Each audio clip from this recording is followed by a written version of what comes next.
Dear viewers, welcome to Learning Hub YouTube channel.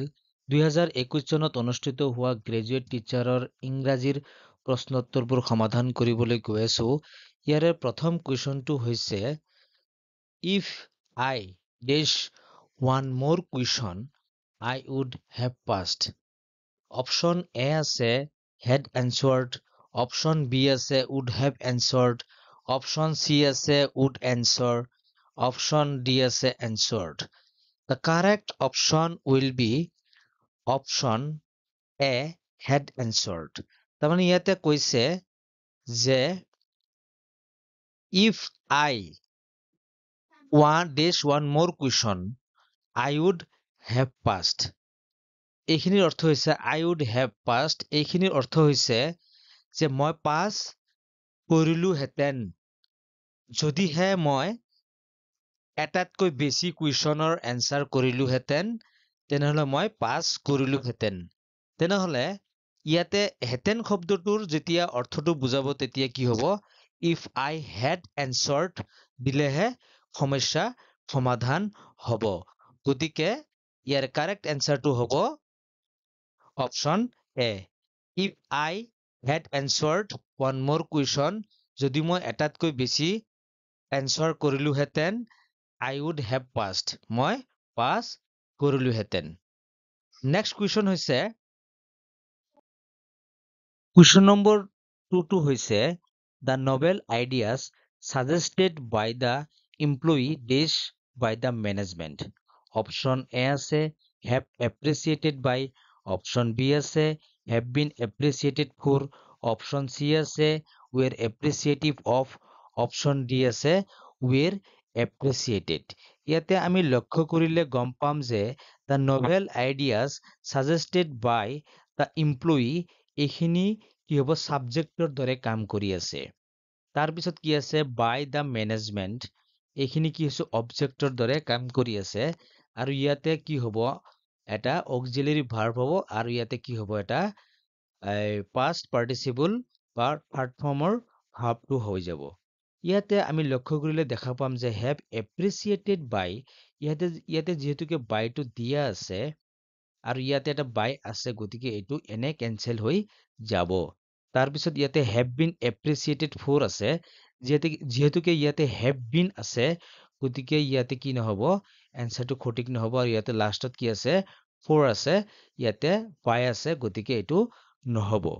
ৱেৰ এপ্ৰিচিয়েটিভ of আছে যিহেতুকে of আছে ইয়াতে আৰু ইয়াতে বাই আছে এইটো কাৰেক্ট অপশ্যন নহব যিহেতুকে ইয়াতে কি আছে এটা অক্সিলাৰী ভাৰ্ব আছে আৰু ইয়াতে কি আছে third form of the verb বা পাষ্ট পাৰ্টিচিপল আছে গতিকে এইটোৱে হ'ব correct. The novel ideas suggested by the employee were appreciated by the management. The correct option will be option D were appreciated. Next question হৈছে he traveled by bus but dash by train to save time. Option A আছে must have traveled, option B আছে should be traveling, option C আছে could be traveling, option D আছে should have traveled. ইয়াতে যিহেতুকে দিয়া আছে যে he traveled by bus সি বাছেৰে ভ্ৰমণ কৰিছিল বাট কিন্তু by train to save time যদিহে তেখেতে কি কৰে মানে সিহঁতে মানে ট্ৰেইনেৰে যাত্ৰা আৰম্ভ কৰা উচিত যাত্ৰা কৰা উচিত যাতে কি হয় সময়টো কি হয় ৰাহি হৈ যায় টু ছেভ টাইম। গতিকে ইয়াতে যিহেতুকে এটা মানে হেৰিৰ কথা কৈছে উচিত বুলি কৈছে গতিকে ইয়াতে কি হ'ব should have traveled হ'ব correct option. He traveled by bus but should have traveled by train to save time. Next question হৈছে prices for bikes can run dash rupees 50,000. Option A আছে as high as, option B আছে as high to, option C আছে so high to, option D আছে so high as. ইয়াতে নিশ্চয়কৈ কি হ'ব option এটোৱে হ'ব correct option as high as. The correct option will be option A, as high as.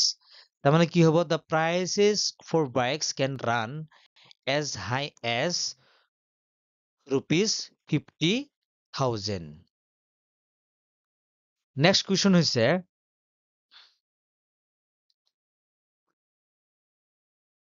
question number 5 হৈছে Desh reached there when he arrived. Option A আছে hardly had I. Option B আছে hardly I had. Option C আছে I have hardly. Option D আছে I had hardly. The correct option will be option D, I had hardly. তাৰ কাৰণ হৈছে যে ইয়াতে কৈছে যে মই I had hardly reached there. মই তাতে বহুত কষ্টৰে উপস্থিত হৈছিলো যেতিয়া কি হৈছিল সি উপস্থিত হৈছিল the correct optionটো ইয়াৰ লগত মিলিছে কিন্তু ইয়াতে hardly আগতে নহব কিন্তু কোনো এটা চেন্টেন্সৰ আগত hardly নহব এটা এনে কেনচেল হব এইটো hardly নহব এনে কেনচেল হৈ যাব I have hardly নহব ইয়াতে লক্ষ্য কৰিব whenৰ পিছত যদি simple past tense থাকে মানে he arrived এইটো simple past বা past indefinite কিন্তু তাৰ আগতে whenৰ আগৰ চেন্টেন্সটো কি হব past perfect হব গতিকে নিশ্চয়কৈ কি হব the option D টো হব correct option I had hardly reached there when he arrived. Thank you for watching my video.